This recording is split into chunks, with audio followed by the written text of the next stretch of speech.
People, আসসালামু আলাইকুম। আমি রিজন ফ্যামিলি থেকে আপনাদের সাথে যুক্ত হলাম আরেকটা রেসিপি নিয়ে। রাত্রের ডিনার। বন্ধুরা, আজকে আমার ভাগিনা এসেছে, তাই একটা দেশি মুরগি দিয়ে এবং নতুন আলু দিয়ে রান্না করেছি, মাখা মাখা ঝোল। কেমন হয়েছে বন্ধুরা?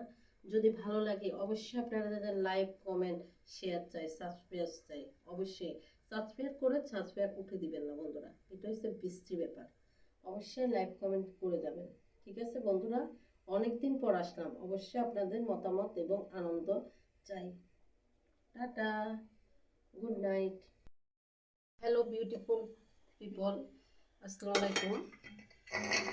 আমি রিজন মাহবুবা আপনাদের সাথে আবার সংযুক্ত হলাম। অনেকদিন আপনাদের সাথে কোনো দেখা সাক্ষাৎ করতে পারছি না, অনেক ব্যস্ত আছি কিছু ব্যক্তিগত জিনিস নিয়ে, এই জন্য আপনাদের সাথে যুক্ত হতে পারছি না। বন্ধুরা, আমাকে ভুলে যাবেন না। আজকে শুক্রবার, তাই আজকে কিছু রেসিপি আপনাদের জন্য পোস্ট করলাম।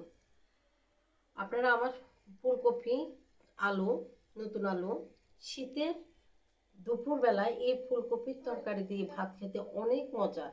তাই ফুলকপি দিয়ে চিংড়ি মাছ দিয়ে আলু দিয়ে রান্না করেছি বন্ধুরা, অনেক টেস্ট। খেয়ে দেখবেন এবং লাইক কমেন্ট শেয়ার দিয়ে দিবেন বন্ধুরা। আর চিংড়ি মাছের মালাইকারি, আমার ছোট মেয়ে খুব পছন্দ করে চিংড়ি মাছের মালাইকারি। একটু ওর জন্য চিংড়ি মাছের মালাইকারি তৈরি করলাম। বন্ধুরা, কেমন হয়েছে অবশ্যই জানাবেন। কেমন? Good night.